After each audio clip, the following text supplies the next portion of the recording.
So to perform this exercise, you can roll out a mat or just do it on the gym floor or your carpet, whatever. And then from there, you're going to lie onto your back in a glute bridge position. So bring yourself down to the floor, placing your feet in your glute bridge position. So you don't want your feet too close to your bum and you don't want your feet too far away, kind of at where feels comfortable for you so that you can bridge up.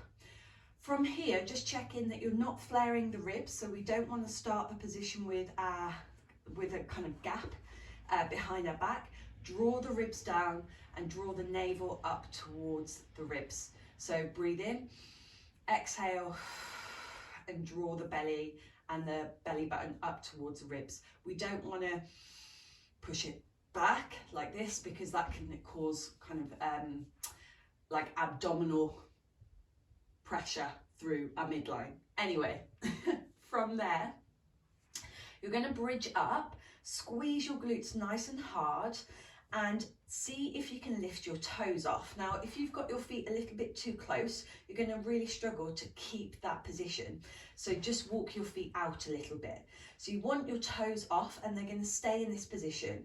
You're going to dig your heels down to the floor, keep squeezing your glutes and keep your hips elevated. It's really important here that you haven't lost your rib connection, because what a lot of people do is they overarch in their lower back by flaring their ribs. So it's really important you keep checking in with yourself that you're keeping your ribs tucked back in line with your spine. You don't want them clenched like this, but you just want them in line with your pelvis and kind of push towards your spine.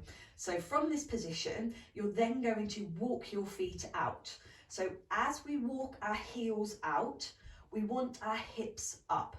So we don't want to lose this bridge position, okay? When we're doing this, it's really important that you stay with your hips extended here and your glutes are squeezed. What can happen is people will start to walk out and they will lose that hip extension and their glutes will drop. So only walk your feet out to a point in which you can keep your hips and your glutes in that same open chain, squeeze chain, closed chain position. If you're finding that you start to dip, let's say on your second step out, that's showing you that you're going too far out. Keep it narrower, so don't step out as far. If you find that this exercise is particularly quite easy, then you can really challenge yourself and take your heels out as far as you can, keeping those hips extended and the glutes squeezed. And then walking back in, you want to make sure that you keep those hips up and the glutes squeezed. What we don't want to happen is when we walk the feet back in, let's say from here, that you're then dipping your glutes and your hips.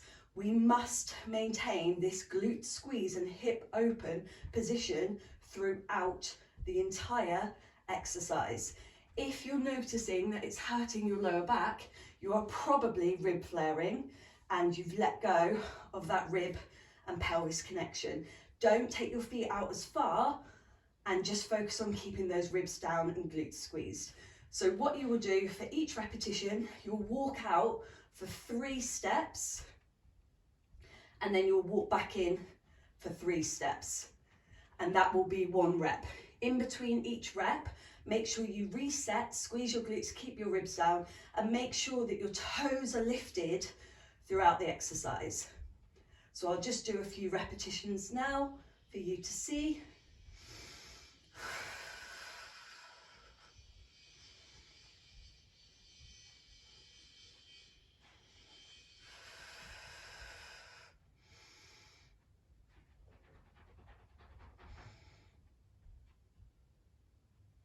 So I'm walking out for 3 steps, walking back in for 3 steps, resetting my feet, resetting my hips, my ribs.